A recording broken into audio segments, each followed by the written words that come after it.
Bonjour, mesdames et messieurs. Aujourd'hui, j'ai envie de vous parler du besoin fondamental, qui est le besoin d'intimité. Le besoin d'intimité, c'est un besoin qu'on a tous, d'avoir un endroit à nous pour vivre notre intimité.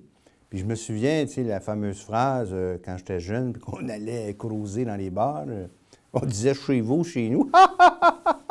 Donc, ça démontre l'importance d'avoir un chez-soi, d'avoir un chez-nous. Et quand tu es en ressources d'hébergement, bien, c'est où ton chez-vous? Parce qu'on sait qu'il y a des salles communes, certains ont des toilettes communes, des salles à dîner communes. Mais est-ce qu'il y a un endroit où la personne est vraiment chez elle et elle a son intimité à elle? Parce que quand c'est chez vous, bien, c'est toi qui décides des règlements dans ton chez-vous, hein?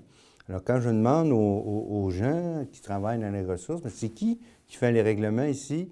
C'est nous. Quand c'est les intervenants qui font les règlements, la personne n'est pas tout à fait chez elle. Parce que chez moi, c'est moi qui fais les règlements. Donc, chez moi, on a aussi des espaces communs. Hein, quand on a la visite ou les enfants, il y a le salon, la cuisine. C'est des règles différentes. Ça peut être des règles décidées tout le monde ensemble. Évidemment, chez nous, bien, on ne baisse pas sur le divan pendant qu'on regarde la télé. Ah bon, c'est normal. Par contre, ma chambre, c'est chez moi. C'est mon intimité à moi. Donc, c'est important que les gens sentent qu'ils ont un chez eux à eux, un endroit dans la ressource qui leur appartient et où ils sont vraiment respectés dans leur intimité. Donc, pour aider les gens à se sentir chez eux, bon, il y a des choses simples. Je sais que ça se fait partout, mais il y a des places, malheureusement, ça ne se fait pas encore. C'est de frapper avant d'entrer dans la chambre de la personne parce qu'elle est chez elle.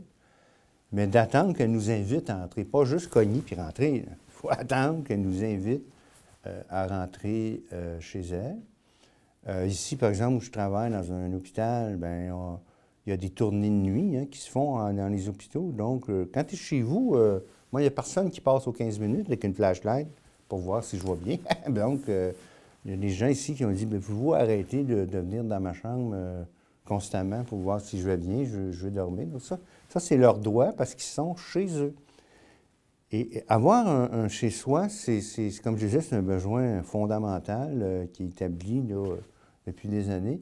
Ça nous permet d'avoir une estime de soi, ça nous permet d'avoir une place où on sent sécurité, ça nous permet de relâcher et de dire « Ah, on est rendu chez soi, puis là, il n'y a personne qui va me déranger. » Donc, ça, c'est très important pour l'épanouissement d'une personne. Alors, je voulais un peu vous amener cette réflexion-là pour dire, chez vous, chez nous, c'est important de savoir.